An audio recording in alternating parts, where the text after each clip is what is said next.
With an unexpected one-and-done season at Ohio State, is Brice Sensabaugh on the wing the high upside scorer the Pelicans need? It may depend on one domino falling first. I'll explain in today's episode of Locked On Pelicans. Let's go!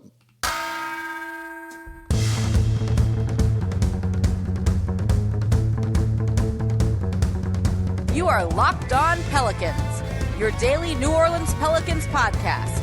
Part of the Locked On Podcast Network, your team every day.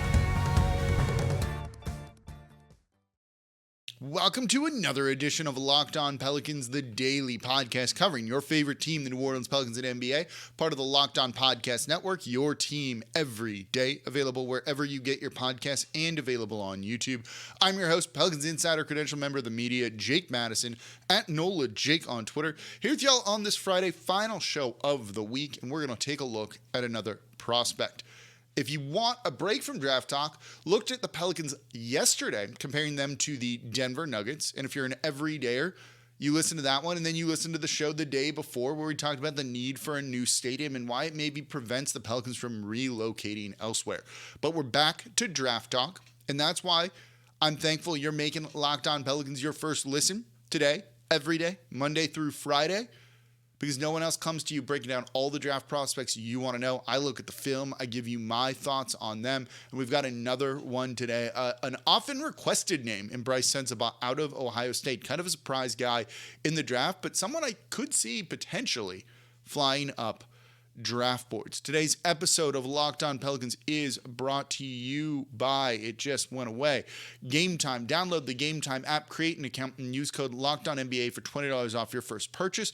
Last minute tickets, lowest prices guaranteed. So, Brice Sensabaugh, wing out of Ohio State, a freshman after a bit of a surprise one and done season. But this dude is just a pure bucket getter. After a freshman season that saw him start on the bench, move into the starting lineup, and by the way, lead Ohio State in scoring, the first freshman to do that since D'Angelo Russell, a former number 2 overall pick.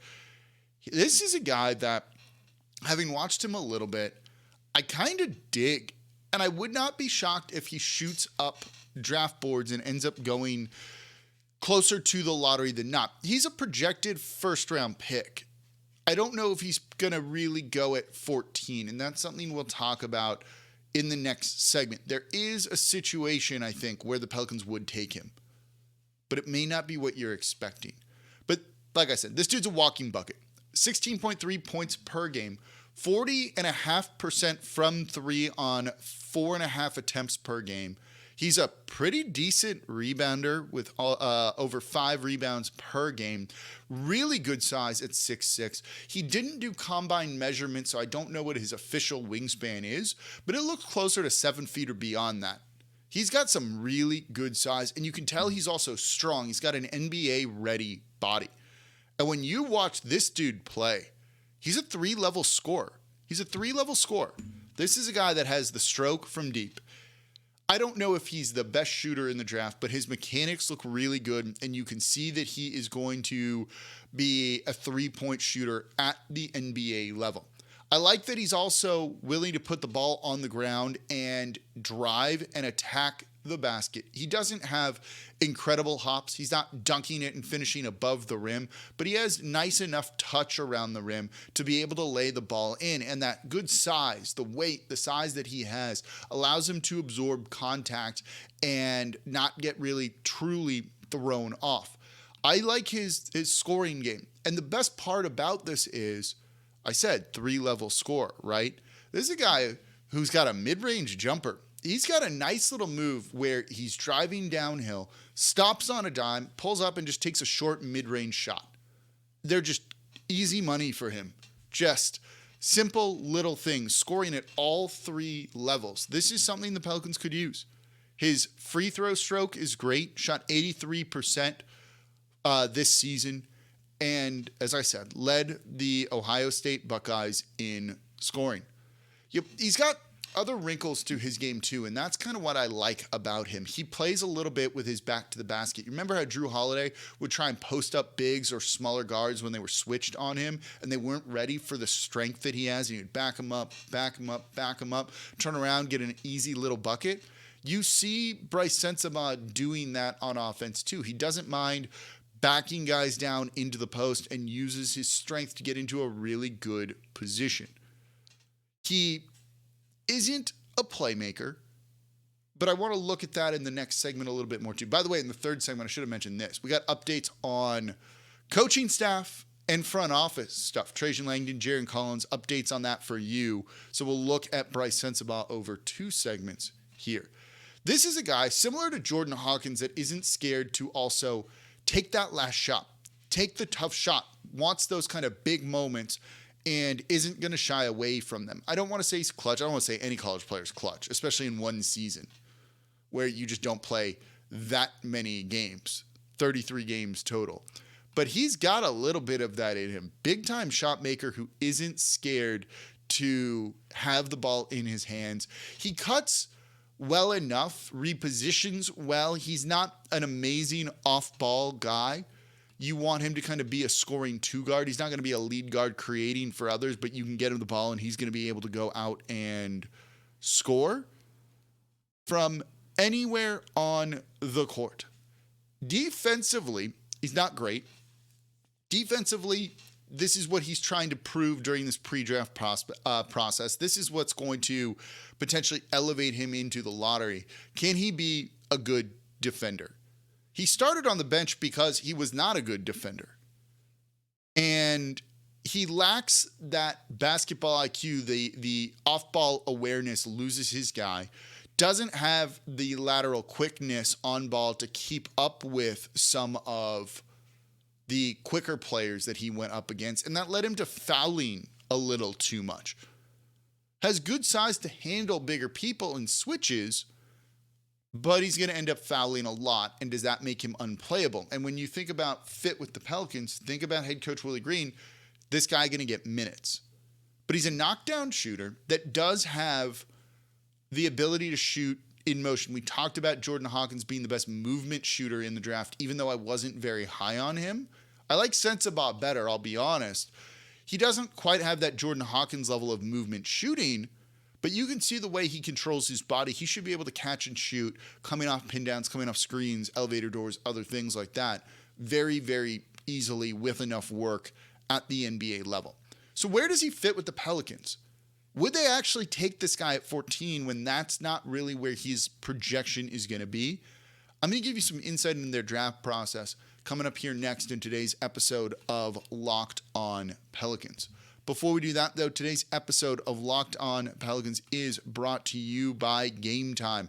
Buying tickets to a concert, to a Pelicans game, to a Saints game, any event doesn't need to be stressful. You might not know you're going to go to the game, to the event, the concert, until the day of.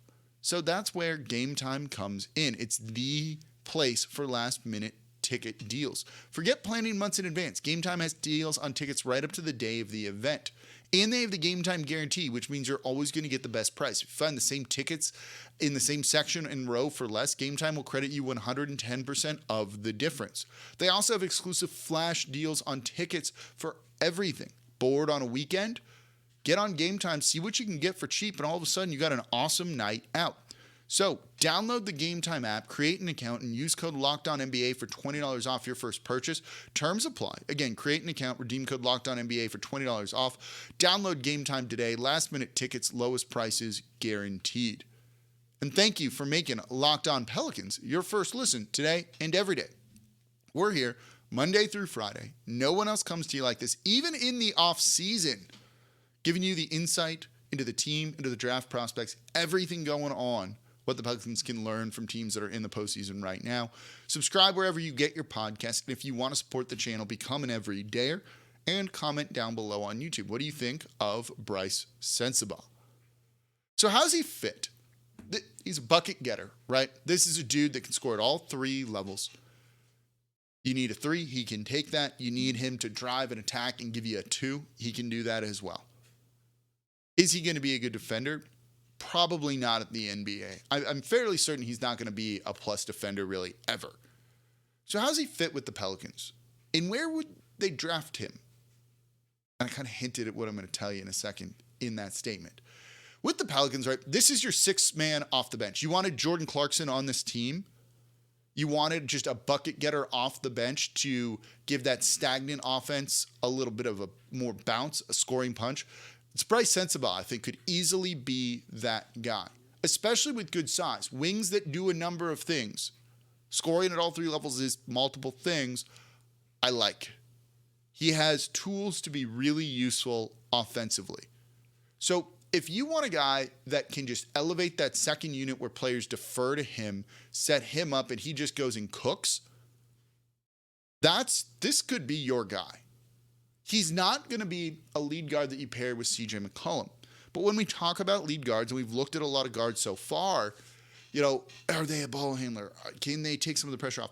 If in theory everyone's healthy, it's a big in theory thing, you don't need another one because Zion handles the ball. Brandon Ingram handles the ball. That takes pressure off CJ McCollum. You also have Jose Alvarado there too. Why not just take the best 3-level scoring wing guard in the draft and go with that guy and give him a big role on the team to just go out and straight up cook?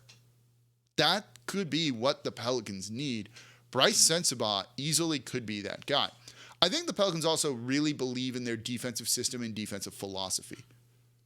They were a good defense last year, and when you look at some of the players on this team, you go, Brandon Ingram's not a great defender. CJ McCollum's not a good defender. They're undersized at times. Valanciunas isn't an elite rim protector or anything like that, yet they still had the 6th best defense and a top 10 defense all year long. They're clearly able to make it work on the defensive side of the ball, even with some guys that aren't amazing at it. So Brice Sensabaugh fits right in. You don't need to close games with him necessarily. You just need to give that bench unit a little bit more elevation, bring up their floor, let them score so that they sometimes don't get run out of the building and undo a lot of the work that the starters did. And that's where I think Brice Sensabaugh comes in. I think, though, that 14 is a little bit too high to draft him. I could see this being a player that the Pelicans really like, really fall in love with, and want to draft, but they know that 14 is too high. And they've done this the past couple of drafts. It was very clear early on they were fixated on Dyson Daniels, and that was the guy that they wanted to take. The year before, the guy they really wanted to take was Trey Murphy. And they traded back and managed to get him. They couldn't take him at 10, so they saw how they could make this all work. So if they trade back 17, 20, that's where I think you're looking at Brice Sensabaugh's range going. I don't think they'll trade back up into the first round to try and take him. I think they don't want to take someone at 14 and then this guy a little bit later. And I think they could be comfortable taking him at 14, but I think they'd look to trade down, get an additional asset, offload a contract, and still get the guy that they ultimately want. So I see them drafting Brice Sensabaugh, but I think it's got to be later in the first round in a trade back scenario. And that's where I think he could really work. Play him with the second unit, let him just go and cook and do his things. Similar to another Ohio State prospect, Malachi Branham with the San Antonio Spurs. He started to come on as the season went on, really starting to just be a scorer for that team. I like Brice Sensabaugh better than Malachi Branham. But you could see what the Spurs were doing with Branham, and you could see how a guy like Brice Sensabaugh, I'm pulling up his stats, really fits into some of that. And I think this guy's going to be a good three-point shooter. If you get him to just chill and do catch-and-shoot situations, that's fine too. So he can go and do everything you need him to do, which is just be a scorer, which means you're not overloading him with too much stuff, and that's going to allow him to grow and be the type of player that you want. Let me know what you think. Brice Sensabaugh, when you compare him to other guys like Jordan Hawkins, when you compare him to someone like Grady Dick, two of the prospects that we've looked at so far, if you're an everydayer, you're going to hear me talk about Kobe Buffkin on Monday, a guy I'm very high on. I want to look at him. Nick Smith Jr. as well out of Arkansas later in the week. How do you think he compares to them? I think he's behind a lot of those guys. I'm not high on Hawkins. I think I like Sensabaugh better. But I get that you're also trying to kind of go off of a consensus draft board around the league and get value with your picks. But where do you think he ranks with some of those guys? I'm curious to read your comments down below on YouTube. So coming up next, Trajan Langdon, Jarron Collins. They staying, they going. I got updates for you here. And why? It's all maybe good news for New Orleans. That's coming up here next in today's episode of Locked On Pelicans. Before we get to that, though, today's episode of Locked On Pelicans is brought to you by Bird Dogs. I was wearing a pair yesterday. I'm actually not wearing a pair right now. In the process of moving, taking boxes from one place to another, sweaty, it's hot out. I had these on. I felt good. They were super comfortable. If I spilled something on them, it dried very quickly. Moving in the New Orleans heat, going up and down stairs, carrying things. It just all worked. And I looked good too. I didn't look like a disheveled mess out there moving stuff. And what's great is they're also versatile. I went to go have a drink with a friend after all of that. Had them on sitting outside with a beer in hand. And it was great. Didn't seem out of place like I was just wearing basketball shorts or anything like that over at the bar. So it's nice when you have a pair of shorts that's just that versatile, kind of does everything for you. Looks good. The lining's in there, so you just throw them on and go. They've got a pair of pants that I got my eye on as well. Wear them to the golf course, wear them around to the office. Always about being comfortable, especially in this New Orleans heat. So if you want to give Bird Dogs a try, go to birddogs.com/LockedOnNBA. And when you enter promo code LockedOnNBA, they're going to throw in a free custom Bird Dogs Yeti-style tumbler with every order. Go to birddogs.com/LockedOnNBA, and the promo code is LockedOnNBA for a free Yeti-style tumbler with every purchase. And thank you for making Locked On Pelicans your first listen today and every day. We're here Monday through Friday. No one else comes to you like this, breaking down everything you want to know about this Pelicans team. Couple of updates for you as we wrap up this show, as we wrap up a week's worth of shows here. The Washington Wizards hired Michael Winger, the GM for the Los Angeles Clippers, to be their new president of basketball operations, president of whatever. He's the top basketball decision maker with the Washington Wizards. Trajan Langdon was the other name we had heard about for that job, has ties to the organization, is thought of very highly around the league. With Winger taking that job, I presume that Trajan Langdon is going to remain here in New Orleans, working with the front office as the GM, basically second in command when it comes to the player personnel side of everything. There's still a possibility he could be lured away by another job or even go to Washington. Don't forget, they were somewhat interested in him for David Griffin's job. Griffin got the job, and they decided to still spend the money and bring Trajan Langdon in. Right? So it could happen with the Washington Wizards. Maybe he goes over there to be their GM or gets another title or, whatever. It's all the same thing. You're still second in command. So I'm not ruling it out, but on the surface, I think this is really good for the Pelicans. I think Langdon's done a good job. We've seen their drafting, their scouting do really well these past couple of years. This is someone who's well regarded around the league, someone that players connect with too, has extensive scouting experience overseas. We'll talk about Carlo Makovich during Summer League when he's here with the team. So you like smart basketball people staying here. The way David Griffin early on in his tenure described what they were trying to do is bring in the right people, get them all on the bus, and we'll figure out where the bus is going. But we do that when you have all of the right people on board. I definitely think Trajan Langdon is one of those right people.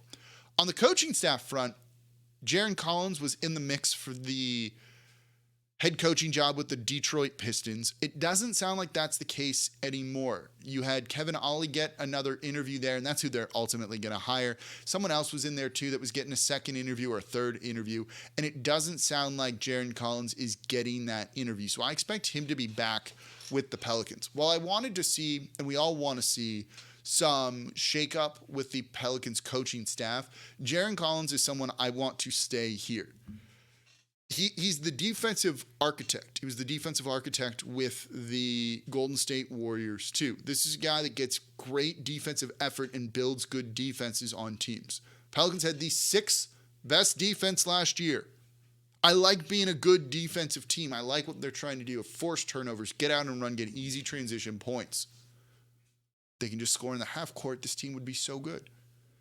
But defense wasn't the problem last year, even with all of the injuries out there. You look at some of those teams, some of those lineups, they shouldn't be effective defensively, and they are. And you even saw Zion Williamson looking good defensively, too, this past season. Jaren Collins running all of that, you don't want to lose a guy like that. So as much as you want people to succeed, it's a nice guy. I want him to be a head coach if he wants to be a head coach.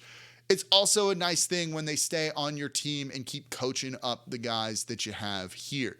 Because the Pelicans, if they're healthy, the offense falls right into place, and we don't need to worry about that pretty much at all. Defensively, there's more work to do.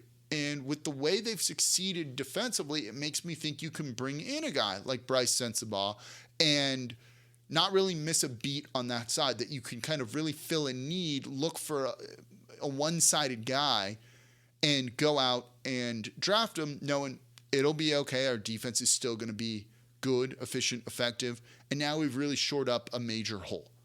Love that. I think that opens up the possibilities for the Pelicans significantly compared to what they might be doing otherwise. So it sounds like both Jaren Collins and Trajan Langdon going to be staying in New Orleans. Things might change. Who knows? There still might be some shakeup on the coaching staff, which could be a good thing too. Those are two people I like keeping here in New Orleans. We just talked about the Denver Nuggets yesterday. Give that show a listen if you haven't. And one of the things that's been good for them is the familiarity with one another, the consistency with one another, the longevity there that everyone has had. And it's led them to their first finals appearance. Keep some of the same stuff that's working here in New Orleans. And those two definitely are that. Agree? Disagree? Let me know in the comments down below on YouTube. So that's going to do it for this episode of Locked On Pelicans, part of the Locked On Podcast Network, your team every day. As always, I'm your host, Jake Madison, at NOLA Jake on Twitter. Be back with you all on Monday. The Everydayers, you're going to hear me talking about Kobe Buffkin. Nick Smith Jr. is also going to come up next week. Maybe we'll do a live show, a couple of other things too. And let me know the prospects you want to hear. Taking suggestions, and they'll be on the show. Thanks for listening. I'll see y'all on Monday.